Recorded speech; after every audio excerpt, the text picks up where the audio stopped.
You were the platoon leader, a small but incredible stroke of Osaka brave woman. You led with power, with confidence, and at the same time, you had this cuteness that I couldn't ignore. Habang natanaw ko sa imo, I couldn't help but admire how you carry yourself, not just as a leader, but as someone with a beautiful heart. To be honest, I've always hated collecting papers. Pero nung nakabalo ko na atol ka sa Commissioner's Committee sa Charlie, nagmultarin ko tayo. Siyempre, kakasal tayo ng mga papel-papel.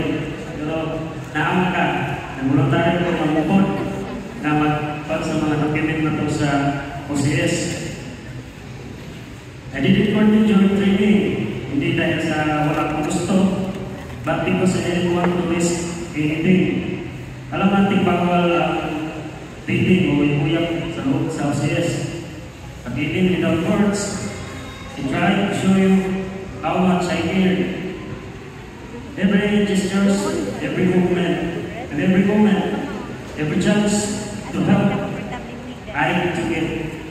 Just wanted to know, I wanted you to know na niyalak ko yung sa imo na ikaw, punta makalsin at mo. Then, graduation na ito, 20 October 2022. Finally, I had a chance to tell you how I really felt. Kaya, pag 24 October, right after your birthday, ang ngayon, pag-masahin mo. Pero siyempre, hindi mo ako sinagot agad. Akala ko, wala pa. So I just keep showing up, loving you to the tourists. Little did I know, sinagot mo na pala ako ng January 18. So, sa katong ilang bulan, ako pala, labay na lang January 18, ako pala, sagot na rin mo. Wala mang kanagino, ako pala ng tanan. So, katong natas na Ocean Park, Flores dito. Alam mo, nabalan lang is, nalipay na gawa sa atong first date na.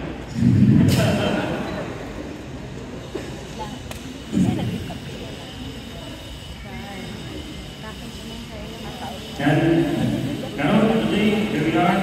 We've been through a lot of ups and downs, triumphs and trials. But what matters is that what we always come back to each other. Mas matibay tayo ngayon sa mga pasanda. At sa mga panahon hindi ko tayo nagbitaw dahil sa hirap ng sitwasyon, dahil sa layo at kapulaman ng oras para sa isa't isa, hindi mo ako pinagtabuyan. You gave me chances, that chance to offer you my every day of time. Love, thank you.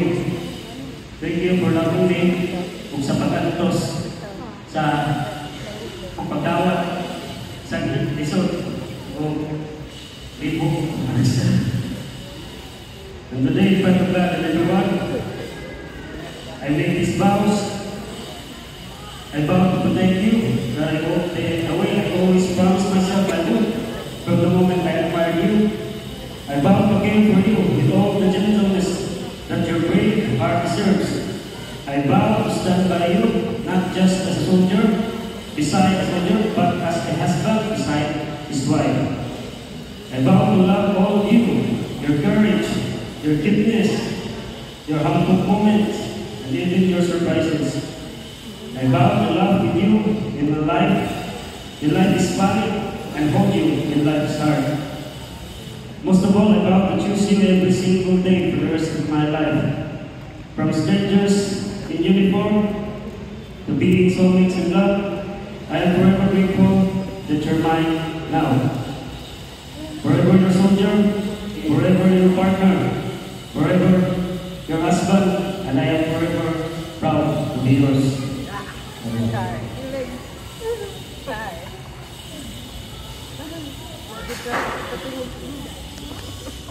Bawas na hindi, bawas na. You remember, I told you one time that there's something I really wanted to say. That moment is finally here. So, here's the story. It was a fine morning in June 2021, during our application for Officer Candidate 462. I stepped outside Raymond Barracks to wake up for a morning routine exercise. We heard a loud noise coming from the males area. I glanced over, but my attention was caught, not from the group of men and deep laughters and loud noises, but to the man sitting alone in the wheelchair. Hands covering his cheeks, brows furrowed, eyes carrying thousands of unspoken words. My love, that man was you.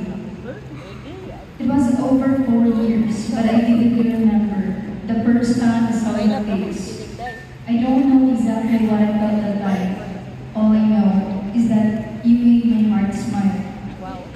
I was blessed to be greeted finally to undergo the training, not even knowing that our path will ever cross again. I was happy to see you there, and for the second time around, my heart smiled. If that wasn't fate, then was it destiny that led us to each other? Because it so happens, we were not just under the same company, but in the same platoon. But we were just that close, a colleague and a classmate, nothing more, nothing less. The rotting, sleepless, and exhausting training made me forget the smiles in my heart, because my only goal is to graduate in that course.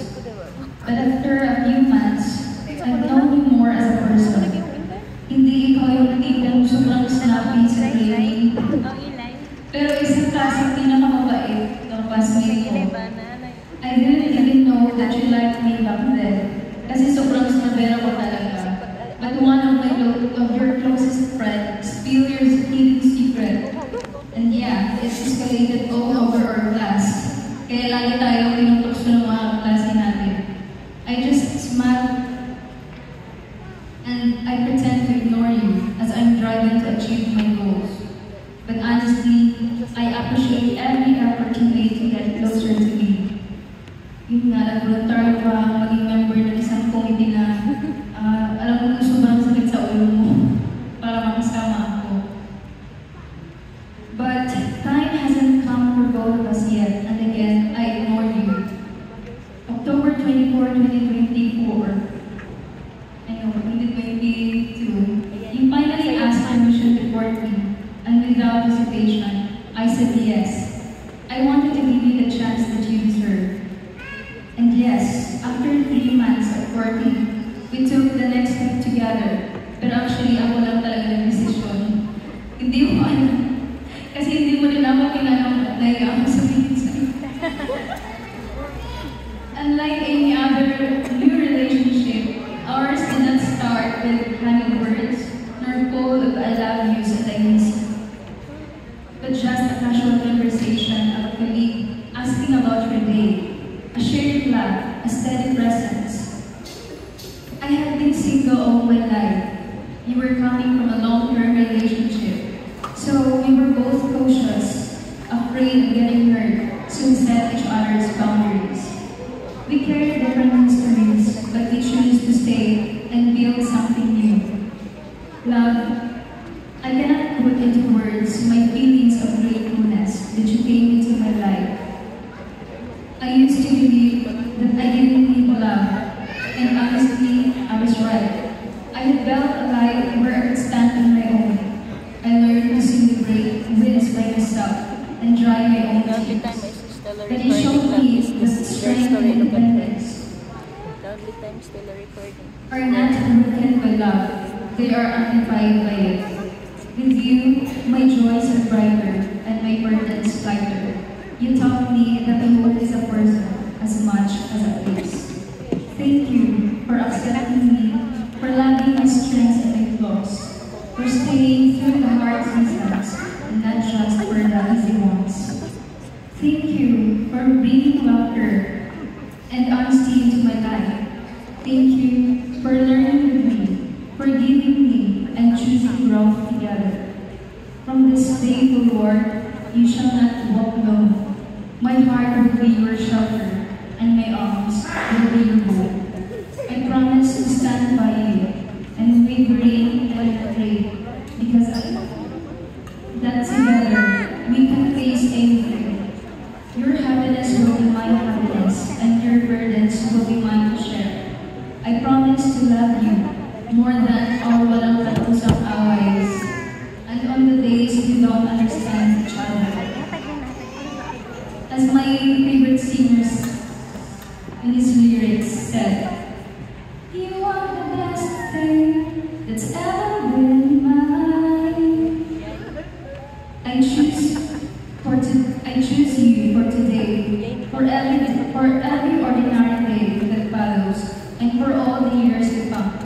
I love you more than words can fully say, and I vow to show it with my life.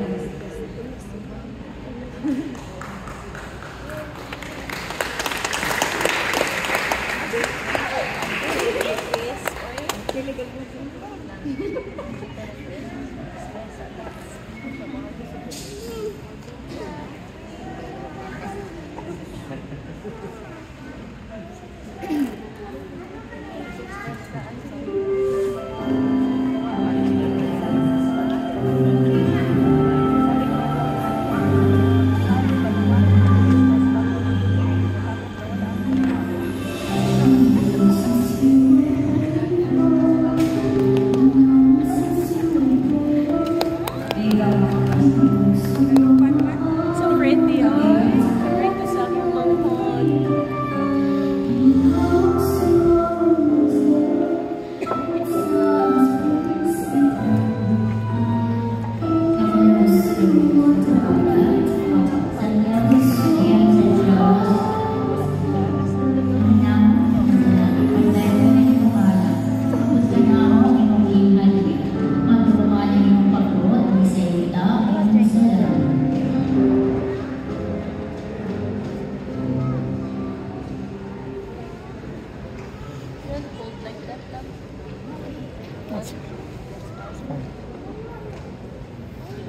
Magpapaya ka Maria, mula sa grasya ang inyong pinaakoy. Bulahan ka sa babae na nanan, bulahan ang bunga sa tiyan ng Kristo.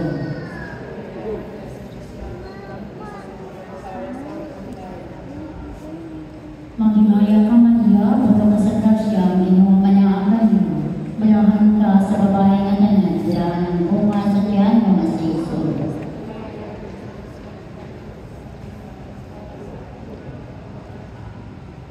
Maghimaya ka Maria, puro sa